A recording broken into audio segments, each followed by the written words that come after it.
穿越斗罗，你被6岁的千仞雪从邪魂师的手中救下，并且千仞雪总感觉你身上有什么神秘的东西在吸引自己，但那种感觉却又说不上来，眼睛里满是好奇。喂，小屁孩，你们村子都没了，接下来打算怎么办？我们来自武魂殿要，不然你跟我们回武魂殿吧。你抬起头来，声音却有些不自信。真的可以吗？我是个灾星，娘生我时难产走了，爹说我是灾星，抛弃我之后再也没回来。收养我的村子现在只剩我一个人，村长爷爷为了救我也死了，又剩我一个人了，还是让我一个人待着吧，去了只会连累更多人。话音落下，你自嘲地笑了笑。千仞雪听你说自幼丧母，被生父抛弃，瞬间联想到自身遭遇，他自己的日子也苦，从小没感受过母爱。当年觉醒武魂，兴冲冲跑去圣女殿告诉比比东，只挨了一记冰冷的耳光。可你才是刚降生的婴儿就被父亲丢弃，和直接要了你的命没什么区别，这份凄惨远胜过他。他彻底沉默了，心头猛地一酸，竟连你自己都认定自己是灾星，同是沦落人，他有7位爷爷疼宠，你却孤身一人挣扎着活到现在。一个念头在他心里定了，他要把你带在身边。林宇轩，就这么定了，以后你跟着我回武魂殿，叫我学姐。他语气带着不容拒绝的霸气。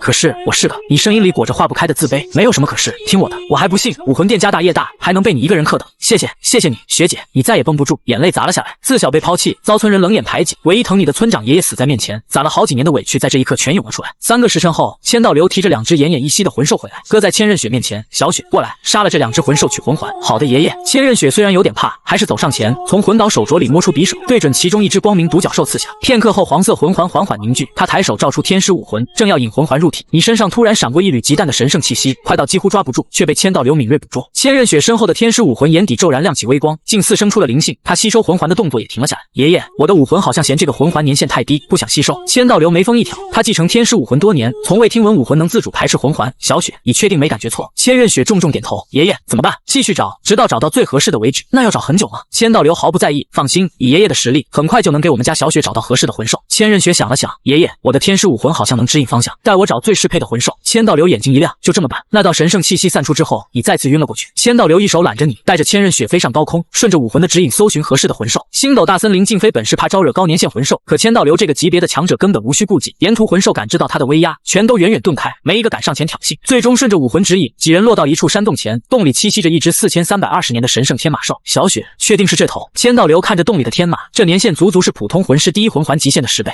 我的武魂就是指引我吸收他的魂环。千仞雪答得笃定。好，爷爷进去把他捉来。山洞里很快传来一声天马的凄厉嘶鸣，不到10秒，千道流就把神圣天马拎了出来，打得只剩一口气。千仞雪照出武魂，手起刀落，一圈紫色魂环缓缓浮在半空。雪儿，准备吸收吧，爷爷给你护法。要是吸收失败，以后可就得乖乖听爷爷的话。千仞雪冲他吐了吐舌头，点点头，盘膝坐下，运转魂力牵引那枚千年魂环。千道流默默守在一旁，看着庞大的魂力冲进他体内，把他4肢百骸都像要撑开，额角的汗顺着脸颊往下淌，赶紧运转自身神圣魂力帮他疏导。最终2股神圣魂力交融，千仞雪成功吸收了这枚4320年的魂环。千道流瞥了眼还在昏迷的你，心里清楚，最开始那只百年光明独角兽的魂环根本没引起排斥，是你身上闪过那道神圣气息之后，天使武魂才开始抵触低年限魂环。这小子身上绝对藏着大秘密，只是年纪太小，自己还不知道。他转念又想到千仞雪的潜力，之前怕是估低了，这孩子说不定真能闯过天使9考，100级成神，让天使的光耀洒满整个大陆。爷爷，我吸收成功了。千道流笑着摸了摸他的小脑袋，不愧是我们家小雪，不过下次可不许这么冒险了。说完便准备继续找第2魂环。千道流问他武魂还有没有感应，千仞雪摇摇头说暂时没了，不如边飞边找，到了适配魂兽附近自然会有感应。千道流点头应下，带着2人再次飞上高空。飞了3个时辰，千仞雪突然眼睛一亮，说东边有只速度极快的魂兽特别适合他，催千道流快点，别让魂兽跑了。那是一只近9000年年限的幻翼隼，刚感知到千道流的威压，就直接瘫在地上动弹不得。雪儿，确定要吸收这只9000年的魂环？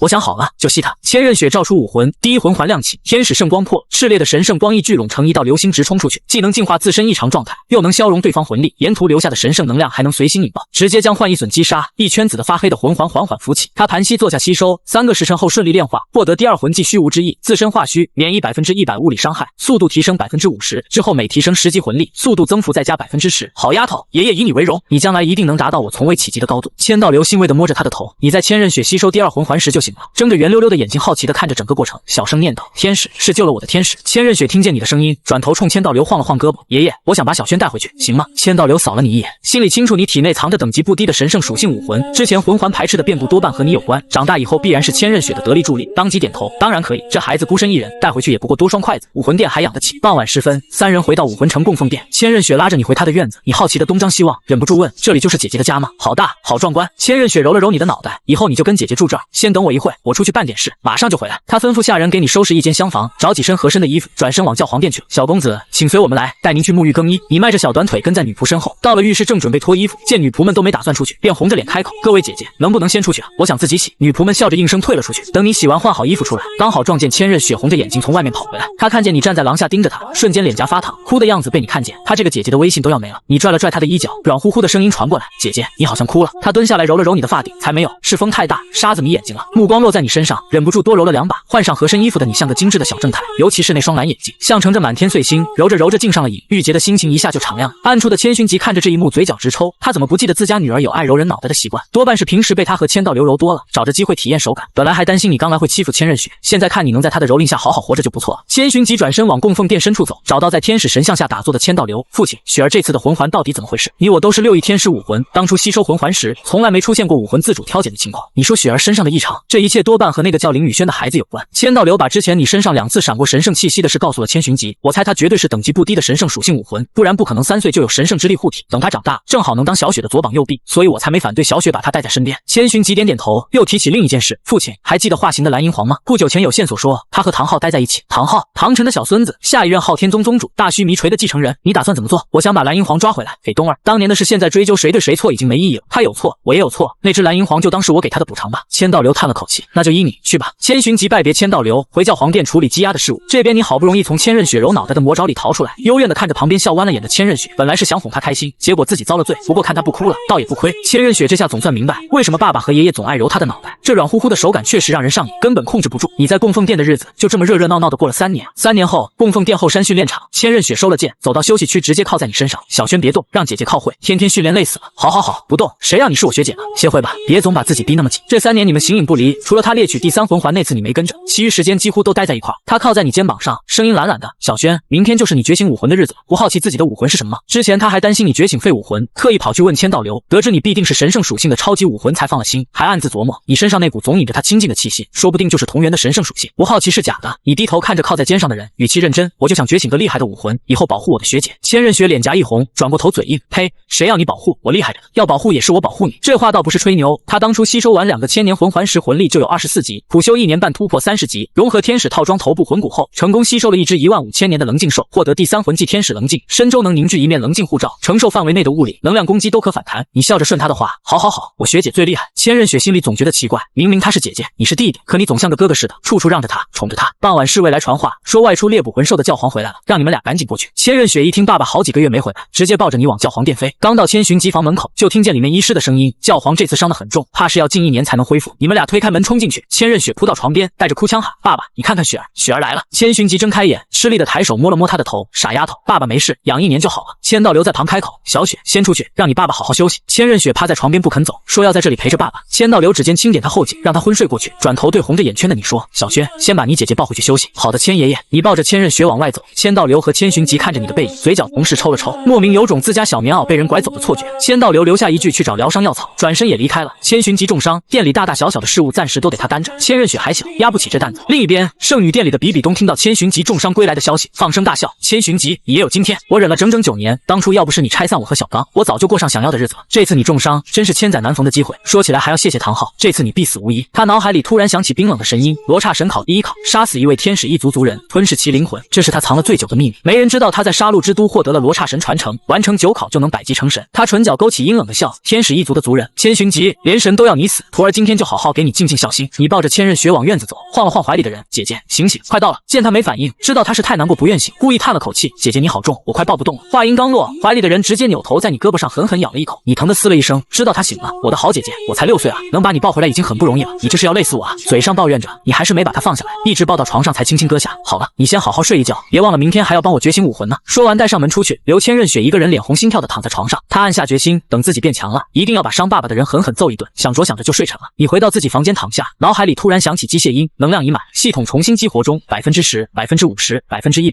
进度条走完，尘封的前世记忆猛地冲进脑海，你抱着头疼的蜷起身，海量信息涌入，让你一时承受不住，直接晕了过去。不知过了多久，你才睁开眼，前世的记忆悉数归位，你是林雨轩，竟然穿越到了斗罗大陆。你转头看向千仞雪房间的方向，这3年他陪在你身边的点点滴滴翻涌上来，这世上终究是有人在乎你的。你记得原著里千仞雪的结局，神位破碎，终身止步89级，永远无法踏入封号斗罗境界。你攥紧拳头，指节咔咔作响。这一世不一样了，千仞雪由你来守。你突然想起刚激活的系统，在心里默念：“系统出来，在主人，很高兴为您服务。你的作用是什么？”本系统为救赎系统，每隔一段时间会为您发放1件礼物。你嘴角抽了抽，这功能听着也太简单了。真正的强大源于自身，系统仅为辅助您登顶的工具，不会为您提供碾压式的外力帮助。你愣了愣，随即笑了：“靠自己吗？好，我林雨轩就凭自己的力量站在这个世界的巅峰，不做靠系统躺赢的废物，是你把我带到这个世界的。是的，主人，上一世您命数未尽，却对原世界满心失望，又对这个世界抱有强烈向往，我才将您引渡过来。也好，这世上总算有在乎我的人，把我这6年的礼物都发了吧。恭喜主人获得召唤卡3，可从历史长河中随机召唤一位91到99级封号斗罗，忠诚度100%，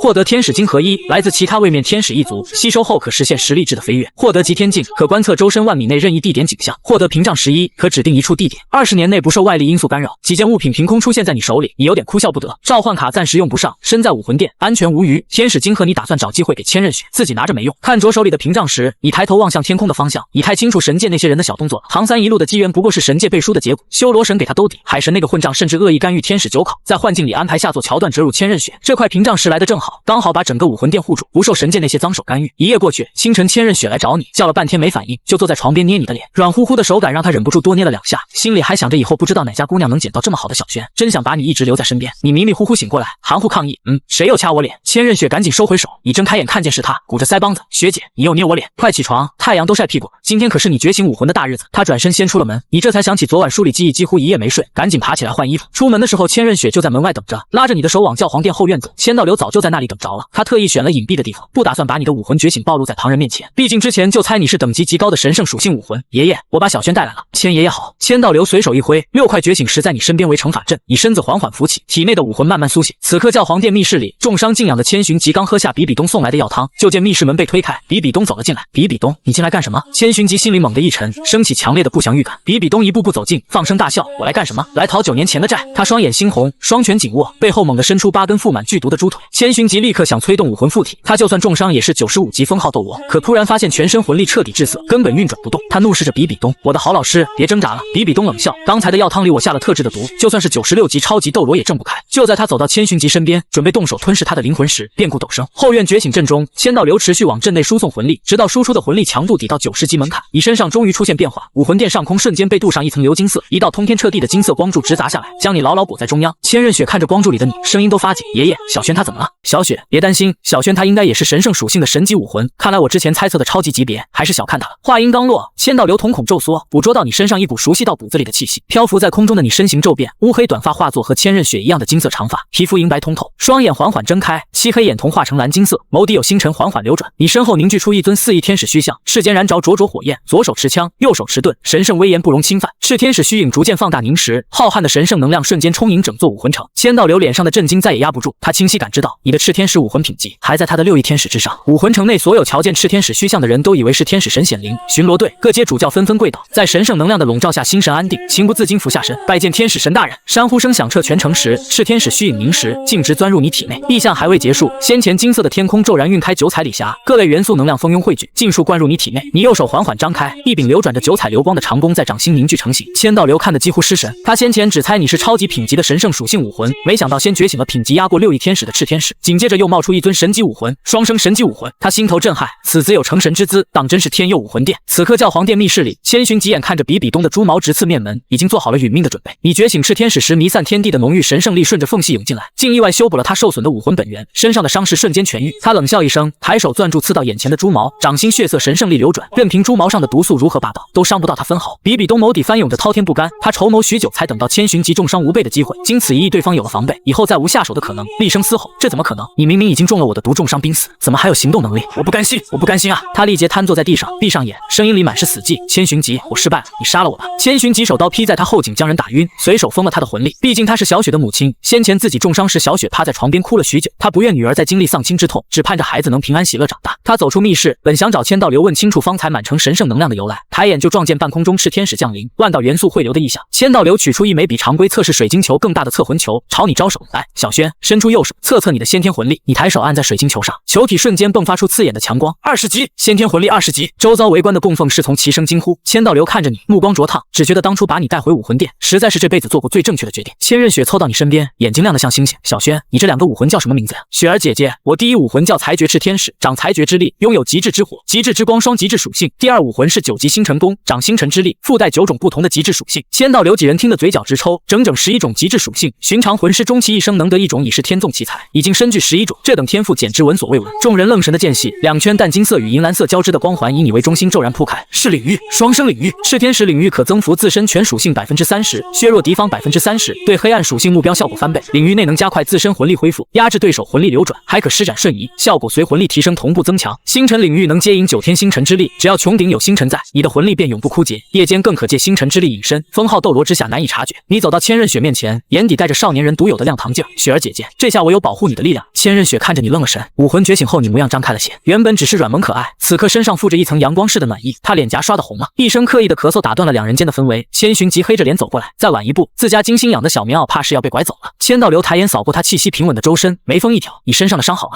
多亏了小轩，刚才他觉醒武魂时聚拢的海量神圣力，顺着密室缝隙渗进去，温养好了我受损的武魂本源，伤自然就痊愈了。千仞雪眼睛一下亮了，扑过去挽住他的胳膊，太好了，爸爸你没事了。小天使看见父亲痊愈，整个人都雀跃的不行。千寻疾在你面前蹲下身，掌心揉了揉你的发顶，谢谢你，小轩。你看着痊愈的千寻疾，心头微动。按照原著轨迹，比比东本该趁他重伤下毒将他吞噬，可因为你的到来，所有事都拐向了另一个方向。一道咋咋呼呼的声音突然斜插进来，小轩，愿不愿意拜老夫为师啊？来人正是年近100岁却性子跳脱的光灵斗罗。千道流黑了脸，嗨嗨，老五，我还在这儿呢。大哥，我这不是太激动了吗？别说你了，我现在都想收小轩为徒了。光灵瞪圆了眼，大哥你也想收？千道流捋了捋胡须，怎么？别忘了小轩的第一武魂也是天使类，虽与6翼天使有别，我照样能教。你被两位供奉的热情弄得有点猛，挠了挠头，两位爷爷，我能不能不拜师呀？两人齐刷刷转头看你，异口同声，哦，为什么？有2个原因，第一是辈分乱不得，一日为师，终身为父。我要是拜了两位爷爷为师，雪儿姐姐岂不是要叫我叔叔？第二是我想靠自己走出一条全新的路。千道流和光灵看着你眼底的决意，无奈的叹了口气，行吧，你不愿拜师也没关系，以后修炼上有什么不懂的，尽管来找我们2个老头子。千道流半点不担心你会脱离武魂殿，他看得清楚，你总黏在千仞雪身边，有小雪在，你绝不会走。众人各自散去后，千仞雪拉着你回了两人同住的庭院，两人在院中的石椅上落座。千仞雪想起你方才说要保护他的话，腮帮子微微鼓了鼓，他的武魂也不弱，才不是需要人护着的花瓶。他伸手捏住你两边脸颊，轻轻扯了扯，只觉手下皮肤比之前更细腻软和。你笑着伸手去挡，趁他不注意，指尖恰好捏到他软乎乎的脸颊，肤光莹润，触感温软。千仞雪整个人都僵住了。你们从小闹到大，可除了小时候爷爷和爸爸捏过他的脸，从来没有异性碰过他的脸颊，就连比比东也没有。思绪掠到比比东，他的眼眶不受控制的红了。你见他红了眼，以为自己手劲太大弄疼了他，连忙收回手道歉，雪儿姐姐你别哭，我错了，不该捏你脸的。千仞雪看着你慌慌张张的样子，扑哧一声笑出来，傻小轩，我没事，就是突然想起一个人。姐姐是想妈妈了吗？他默默点头，声音带着点闷，小轩，你说妈妈为什么就是不喜欢我呀？或许她有自己的难言之隐吧。你知道当年的真相，却没法说出口，那些龌龊的过往，你实在不愿脏了她的耳朵。姐姐，你说亲情到底是什么呀？千仞雪沉默了片刻，声音轻轻的，亲情大概是沙漠里的泉，迷路时的船吧。别人都说母爱是最温暖无私的，可我从来没在她身上感受到过。我3岁前都是村长爷爷在养我，那时候我总在想，我爹为什么要丢下我，也羡慕那些有父母疼的小孩。后来我慢慢想通了，对父母的期待不该变成捆着自己的执念。我本来想靠自己的力量闯出名堂，找到他问清楚当年的事，报答所有照顾过我的人。可还没等我长大，村子就遭了邪魂师屠杀。我是不幸的，也是幸运的，能被姐姐和千爷爷救回武魂殿。这3年我天天跟在姐姐身边，姐姐对我那么好，我那时候就发誓，长大了一定要保护你。大概是老天爷听见我的愿望，才让我觉醒了才觉炽天使吧。千仞雪听得鼻尖发酸，她从来不知道，天天凑在她身边逗她笑的小弟弟，心里藏了这么多沉甸甸的过往。那一刻她忽然懂了，你没有家人，却在她这里感受到了亲情。她对比比东的那份期待，或许也只是自己攥了太久的执念而已。另一边的供奉殿里，千寻疾正和千道流说话。什么？比比东趁你重伤的时候想杀你？千道流眉头猛地皱起，他给我下了毒，本来得手在即，是小轩觉醒时散出的神圣力修复了我的武魂本源，他才功亏一篑。说起来我这条命是小轩救的，你打算怎么处置他？提到比比东，千寻疾神色凝重了些。这次抓捕蓝银皇的时候我就觉得不对劲，唐昊的状态很反常，就算他接受蓝银皇献祭后伤势痊愈，魂力涨到92级，也不该是我们3人的对手。当时他眼看要被擒住，身上突然涌起一股怪异的力量，他的杀神领域是霸道的杀戮气息，可之前比比东对我动手时，身上散的是邪恶的杀戮气，和唐昊的完全不同。千道流眼神沉了沉，你的意思是比比东身上大概率出了我们不知道的变故，暂时动不得，更何况他毕竟是小雪的母亲，我把他关在圣女殿，封了全身魂力，现在还昏着，什么也做不了。你说他身上有邪恶气息，过2天把他带到天使神像下，试试能不能驱逐那股邪祟气，他的变化8成和那东西有关。我知道了，父亲。那小轩，您打算怎么安排？提到你，千道流脸上的凝重瞬间散了，眉眼间都带着笑意。这孩子天赋比小雪还强，身具双生神级武魂，身世必然不简单，但他不会走的。千寻疾疑惑，为什么？千道流挑了挑眉，你没发现他天天黏着小雪吗？千寻疾嘴角一抽，突然有种自家大白菜要被小猪拱了的郁闷。第2天清晨，千仞雪拉着你来到供奉殿找千道流。爷爷，我带小轩过来了。小轩，我们准备出发，目标星斗大森林。小雪你在家等我们。爷爷你和小轩要快去快回啊。千道流带着你化作一道金色流光直冲天际，不到半天便抵达了星斗大森林。小轩，想好要什么魂兽的魂环了吗？千爷爷，我的武魂好像在指引我，东边有适合我的魂兽。千道流心中微讶，你的情况竟和千仞雪当当初如出一辙。你看不见自己额头上一枚缩小的裁决赤天使印记正隐隐闪烁，千道流却看得一清二楚。这是神印，你是神的继承人。好，就听小轩的，我们去东边。千道流带你飞在高空，搜寻下方符合条件的魂兽。千爷爷，我感觉到了，就在下方的山谷里。二人降落在山谷中，越往里走温度越高，最终在一处山洞里发现了一只5000年左右的赤甲烈阳蜥。小轩，确定是这只？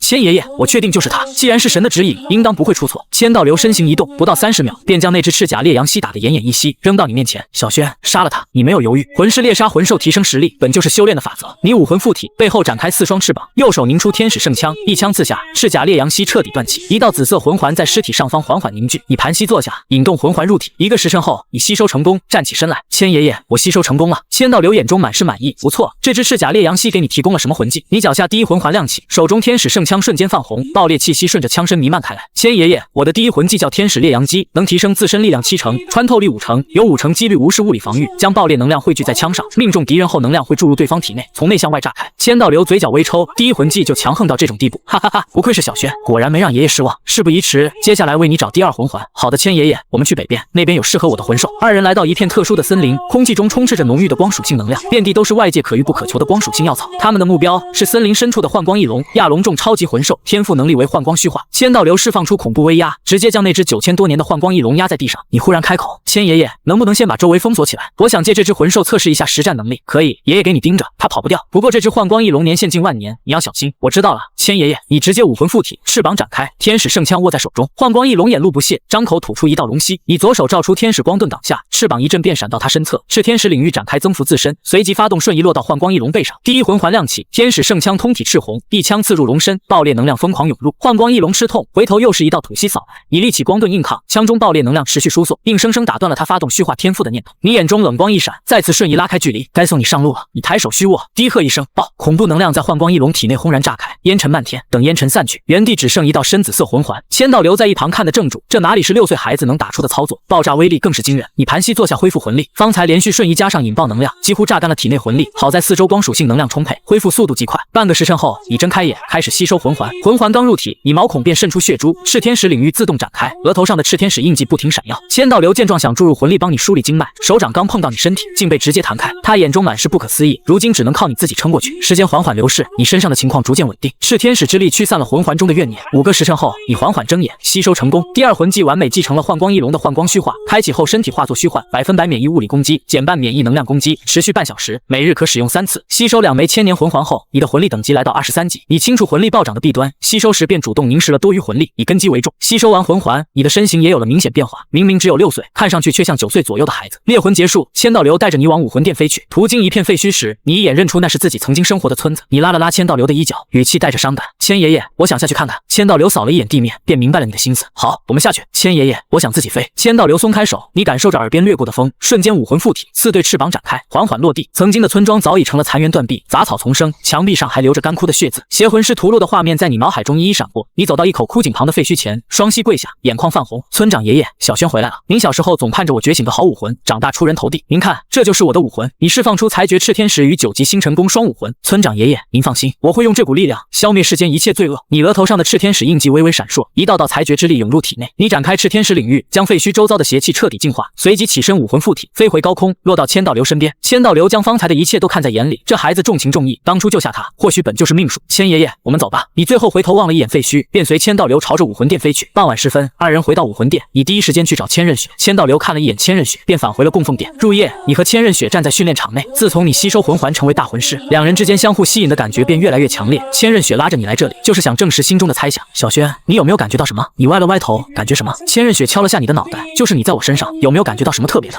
雪儿姐姐变漂亮了。你认真点头。千仞雪脸颊一红，轻喝道：“笨蛋，不是这个，你先释放武魂再感受。”你不明所以，一言释放武魂，千仞雪也同时释放，二人几乎同时抬头。雪儿姐姐，这次感觉到了，你好像在吸引我，这种感觉是武魂融合技。千仞雪眼睛一亮，果然不止她一个人有这种感觉。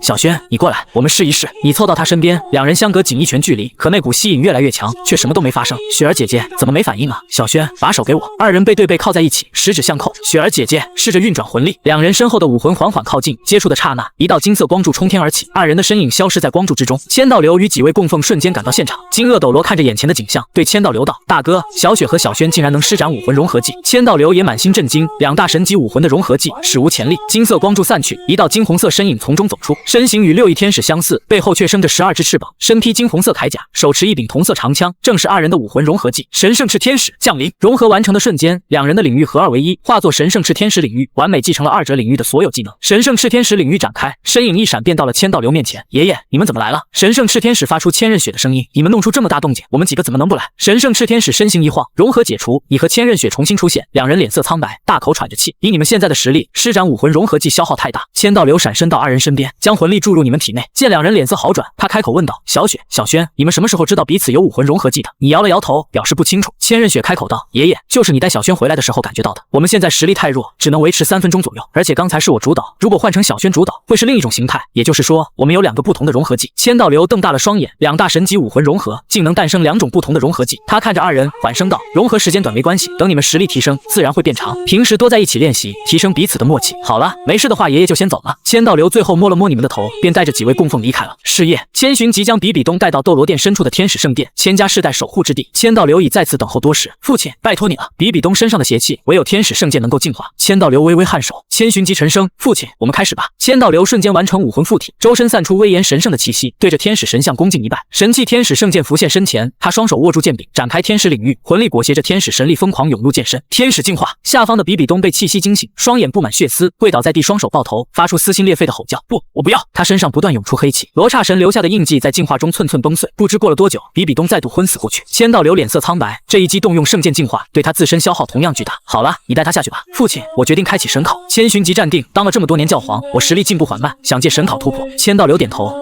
你也到了该开启考核的时候。与此同时，你站在庭院中抬望夜空，将手中屏障实质向空中，一层无形屏障瞬间铺开，将整座武魂城笼罩在内，这样神界那帮人就干扰不到武魂殿了。接下来该想办法收回武魂殿的气运。千寻疾将比比东送回圣女殿，折返天使圣殿，跪在天使神像下，神色虔诚：伟大的天使之神，请为您的后辈降下神之考核。天使神像金光大盛，7道金色羽毛飘出，化作7张卡牌浮在千寻疾面前，每张都记载着不同的考核内容。他眉心浮现一枚红色7芒星，这是红级7考的印记。只有7考吗？看来我的天赋终究差了些。父亲当年是顶级8考，我却只有7考，不知小雪将来又会是什么等级的考核。千道流望着他眉心的印记，眼中掠过一丝失望。他等了一辈子天使9考，不知有生之年能否得见。神界罗刹神殿深处，黑紫色神座上，罗刹神骤然睁眼，比比东身上的罗刹印记被抹除了，是天使圣剑，真是令人厌烦的东西。天使啊天使，你死了都不肯安分，除去又如何？再打一道印记便是。他抬手凝聚一团黑紫色神力，朝下界比比东的方向掷去，可神力飞到武魂殿上空，竟悄无声息消散无踪。罗刹神眉头一皱，再度凝聚神力打出，依旧石沉大海。他双手齐发，接连数次尝试，体内神力耗去近半，次次都凭空消失，连半点涟漪都没激起。看来得去和修罗说一声，出了变故，恐怕要影响我们的计划。海神神殿内，波塞冬坐在神座上，面色沉郁。当年他与修罗联手暗杀天使神后，天使神的神圣权柄落入他手中，修罗容不下第2份审判神力，而他盯上了武魂殿上空凝聚的海量无主信仰之力，若能吞掉这股力量，他的海神神位说不定能直接跃升至神王级别。方才千寻疾获取红级7考时，他本想暗中插手，天使神像早已被他的海神神力侵染，更改一人的考核内容轻而易举。可突然间，他与天使神像之间的联系被彻底切断，整座武魂城被莫名力量屏蔽，任凭他如何催动神力，都无法影响下界半分。望着那团近在咫尺却碰不到的信仰之力，波塞冬心头火热又不甘。变故已生，极可能打乱修罗的布局，也该去和修罗通个气。思及此，他化作一道蓝色流光，朝修罗神殿掠去。下界武魂城圣女殿，比比东悠悠转醒，只觉头部剧痛，魂力依旧被封禁着。他记起自己前去暗杀千寻疾，最终失败，可他为什么会做出那般偏激的举动？自己的性子何时变得如此极端？随即他察觉到身体的变化，自罗刹印记消散后，浑身说不出的轻松，是前所未有的舒展。过往种种在脑海中闪过，此刻想来只觉荒唐。他分明是在获得罗刹传承后，才一步步变成了那副模样。他想不通罗刹神为何要如此引导自己。玉小刚的身影忽然浮现在脑海里，一个念头不受控制的冒出来，当初不惜脱离武魂殿也要和他在一起，真的值得吗？他为了玉小刚甘愿背弃师门，最后反被自己的老师玷污。可玉小刚转头就和自己的堂妹成了亲，说不定连孩子都有了。在他心里，自己到底算什么？若不是当初他引他进武魂殿藏书阁，他又怎能整理出那些魂师理论？他付出了一切，究竟换来了什么？比比东双眼再度变得血红，这一次不是罗刹神的干扰，而是从心底翻涌上来的对玉小刚的恨意。爱恨纠缠只在一念之间。1个月后，这1个月里，你和千仞雪要么待在修炼室一同修行，要么在训练场彼此切磋，稳步提升实力。你瞥了眼系统空间里的天使晶核，又看向身旁的千仞雪，这东西对你提升有限，却能极大增幅他的武魂，甚至有可能促成武魂进化。可该怎么交到他手里？凭空拿出来的话，该如何解释来源？看来只能等日后找个合适的由头再给他。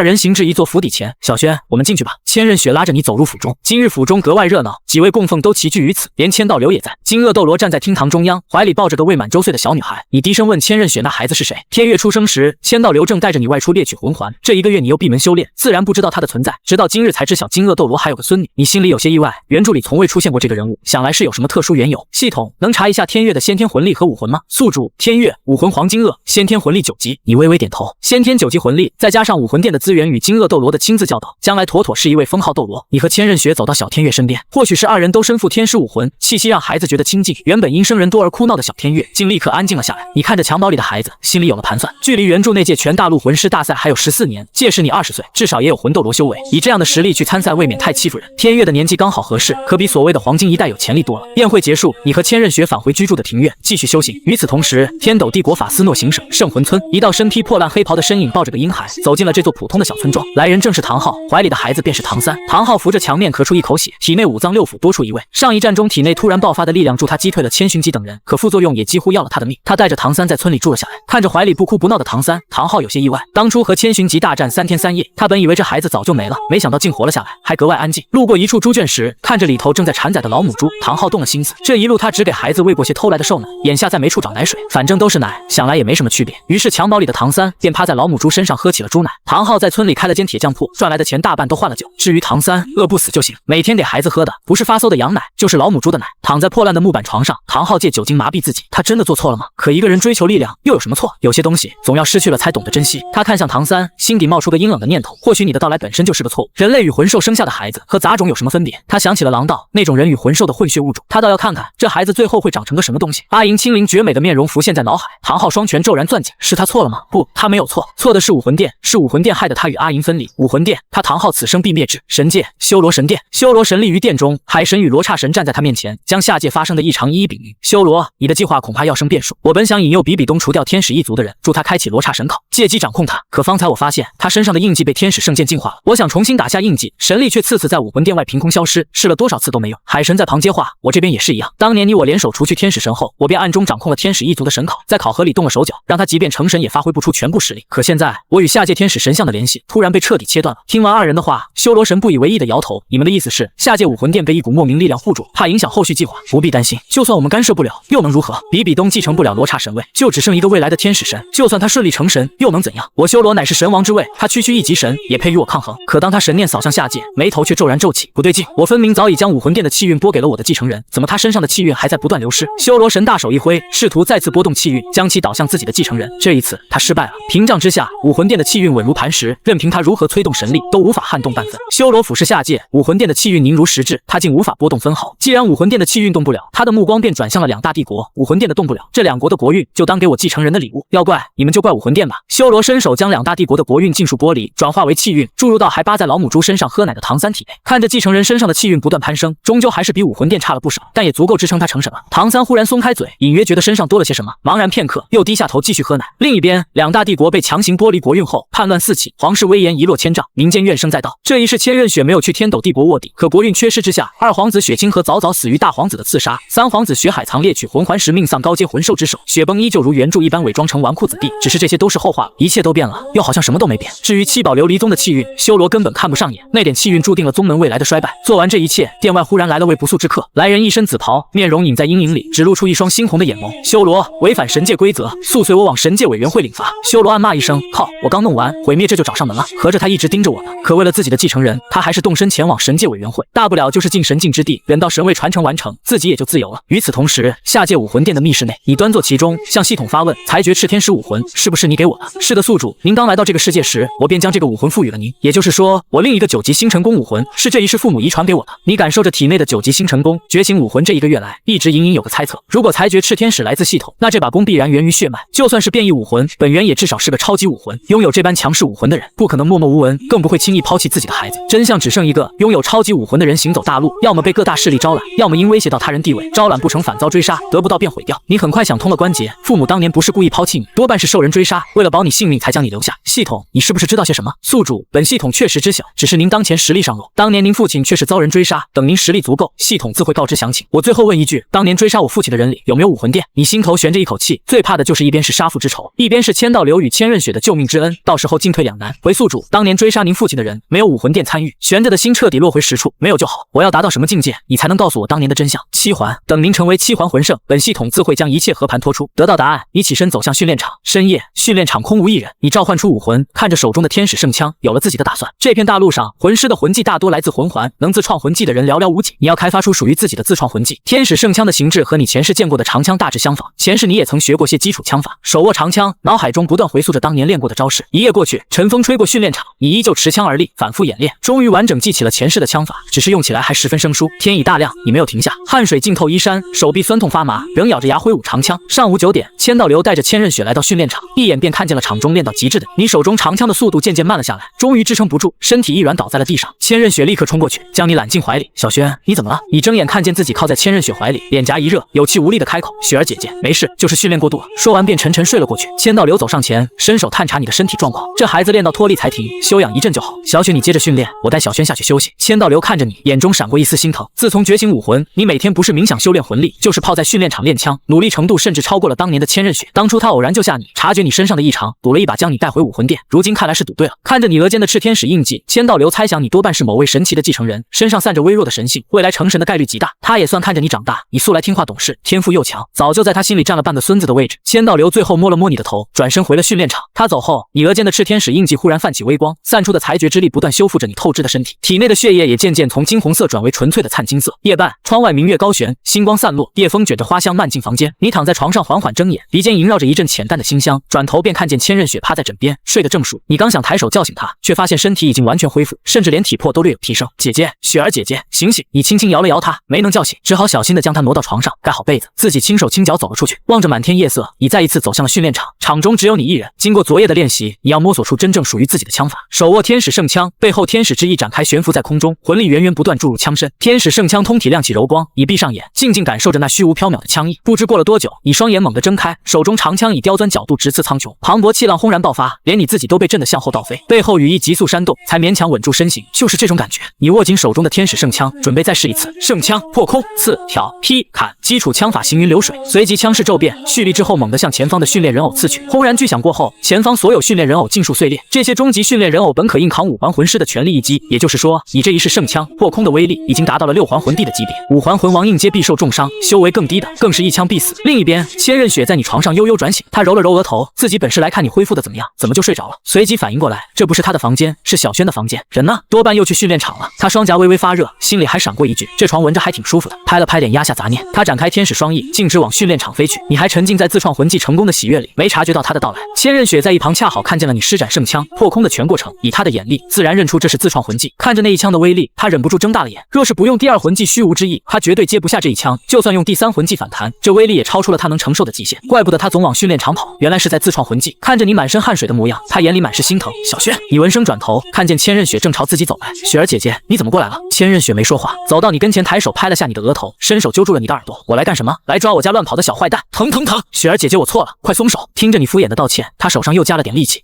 疼啊姐姐！你连连讨饶，以后家里听谁的？听你的。雪儿姐姐，家里谁最大？你最大，你最大，以后家里谁做主？雪儿姐姐做主。最后一个问题，你错哪儿了？我不该大半夜跑出来，让雪儿姐姐担心。你答得满是求生欲。千仞雪这才松了手。你还知道啊？知道还乱跑，存心让我担心是不是？我这不是突发灵感吗？不努力训练，以后怎么保护你？她心头一暖，脸上却依旧带着傲娇的神色。谁要你保护？我实力很强的好不好？话音刚落，你的肚子很不争气的叫了一声。千仞雪忍不住笑了，拉着你就往外走。好了，今天训练到此为止，先去吃饭，吃完给我好好休息。